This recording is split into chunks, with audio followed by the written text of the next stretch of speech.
한 남자가 육신이라는 껍데기를 벗고 영원한 신화가 되는 순간, 그 찰나의 순간에 대해 이야기해 보려고 합니다.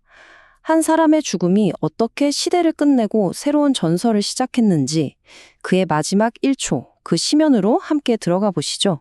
인간이 신을 죽였다. 하지만 신은 죽음으로써 우리를 영원히 패배시켰다. 훗날 관우의 평생의 숙적 조조가 남겼다고 전해지는 말인데요. 정말 소름 돋지 않나요? 이 문장 하나가 오늘 우리가 파헤칠 모든 비극의 핵심을 담고 있습니다. 때는 서기 220년, 아주 추운 겨울이었습니다. 당시 천하의 중심이었던 낙양의 궁궐에 아주 기묘한 정적이 흘렀죠. 바로 그때 손권이 전리품이라며 보낸 조잡한 나무 상자 하나가 도착합니다. 그 상자 안에는 한 시대의 끝이 담겨 있었습니다. 그리고 동시에 천하를 호령하던 한 남자의 가장 깊은 곳에 숨겨진 공포가 들어 있었죠. 상자 안에 든 것은 바로 우신 관우의 머리였습니다. 자, 그런데 이야기는 여기서부터가 진짜 시작입니다. 죽음 그 자체에서 시작되는 거죠. 조조가 마침내 그 상자의 뚜껑을 여는 순간 정말 누구도 상상하지 못했던 일이 벌어집니다. 바로 이 응시라는 현상, 이게 모든 이야기의 출발점입니다. 기록에 따르면 상자 속에 있던 관우의 잘린 머리가 갑자기 눈을 번쩍 떴다는 겁니다. 그리고는 조조의 눈을, 그의 영혼을 정면으로 꿰뚫어 보았다고 하죠. 믿기 힘든 이야기죠. 대체 어떤 힘이 평생 어떤 짐을 짊어졌기에 또 어떤 신념이 있었기에 죽음마저 초월하는 이런 시선을 만들어낼 수 있었을까요? 그 답을 찾으려면 우리는 시간을 거슬러 올라가야만 합니다. 좋습니다. 그럼 이 미스터리를 풀기 위해 시간을 거꾸로 돌려보겠습니다. 현재, 그러니까 상자 속의 시선에서 출발해서 1시간 전, 12시간 전, 그리고 한 달 전으로 돌아가면서 이 비극의 뿌리가 대체 무엇이었는지 파헤쳐보죠. 자, 첫 번째 역추적입니다. 관우가 숨을 거두기 바로 1시간 전, 모든 것이 끝장나버린 임저의 숲, 그 마지막 전투의 현장으로 가보겠습니다. 그곳은 그냥 숲이 아니었어요. 말 그대로 신을 잡기 위해 설계된 거대한 감옥이었죠. 말이 발을 뗄 수 없는 진흙탕, 한 치 앞도 안 보이는 짙은 안개, 그리고 곳곳에 숨겨진 비겁한 밧줄들까지. 이건 군대와의 싸움이 아니라 운명 그 자체가 쳐놓은 덫이었습니다. 그리고 그 절망의 한가운데서 정말 비극적인 순간이 찾아옵니다.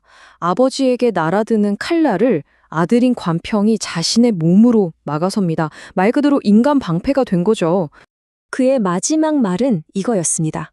아버지, 뒤를 돌아보지 마십시오. 이게 무슨 뜻일까요? 죽는 순간까지 아들은 아버지가 한낱 인간이 아니라 신의 위엄을 지키길 바랐던 겁니다. 바로 그 순간, 평생 신으로 불렸던 남자는 신의 갑옷을 벗고 그저 한 명의 아버지로서 절규합니다. 근데 여기서 궁금한 게 생기죠. 아니, 천하의 관우가 왜 이런 뻔한 덫에 제 발로 걸어 들어간 걸까요? 그 답을 찾으려면 12시간 전, 그가 고립되었던 성, 맥성으로 가봐야 합니다. 맥성에서 관우는 처음으로 자기 무기, 청룡원월도가 너무나 무겁다고 느낍니다. 이게요, 82근이면 요즘 단위로 거의 50kg에 육박하는 무게거든요. 평생을 함께한 무기가 처음으로 감당할 수 없을 만큼 버겁게 느껴진 겁니다. 그건 단순한 쇠의 무게가 아니었죠. 그가 평생 짊어져온 관우라는 신화의 무게였습니다. 결국 선택의 문제였습니다. 제갈량처럼 현실과 타협해서 살아남느냐, 아니면 구부러지느니 부러지더라도 자기 자신, 즉 의라는 이상을 지키느냐. 그는 정치가의 길이 아니라 신의 길을 택했습니다. 가장 고결하지만 어떻게 보면 가장 파괴적인 길을 말이죠. 그리고 그는 깨닫습니다. 자신의 그 굽힐 수 없는 자존심이 제갈량의 큰 그림 속에서 자신을 완벽한 재물, 완벽한 순교자로 만들었다는 것을요. 그 서생은 내가 이 진흙탕 속에 깔끔하게 박제되기를 바라고 있구나. 그래야 자신의 법도가 나의 의리를 이겼다고 증명할 수 있을 테니까.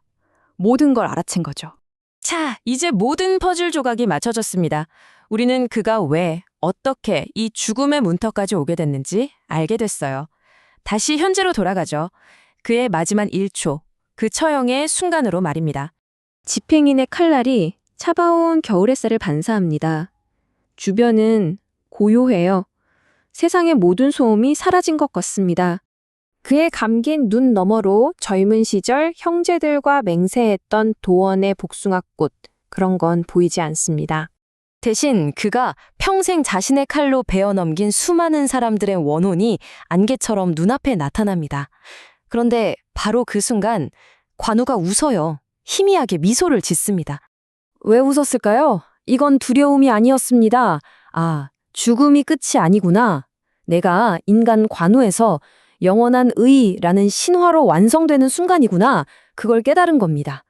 죽음은 패배가 아니라 완성이었던 거죠. 이렇게 인간은 사라지고 신화가 태어났습니다. 그럼 그가 떠난 세상은 어떻게 됐을까요? 한 사람의 죽음이 만들어낸 파장은 실로 엄청났습니다. 조조는 그 눈빛의 저주에 시달리다 결국 죽음을 맞이했고요. 장비는요. 복수심에 눈이 멀어 부하에게 허무하게 암살당하죠. 유비는 어떻습니까? 인의의 군주라는 가면을 벗어던지고 복수전쟁을 일으켰다가 모든 것을 잃고 처참하게 죽어갑니다. 관우 한 사람의 죽음이 모든 걸 무너뜨린 셈입니다. 이 그래프를 보시면 더 명확해지죠. 관유의 죽음이 정말 도미노의 시작이었어요. 이걸 기점으로 불과 몇 년 만에 삼국지를 이끌던 영웅들이 모두 역사의 무대에서 사라져 버립니다. 그래서 마지막으로 이 질문을 던져봅니다. 여러분, 관우는 과연 그날 죽은 것일까요? 아니면 죽음이라는 관문을 통과해서 마침내 진짜로 영혼이 태어난 것일까요?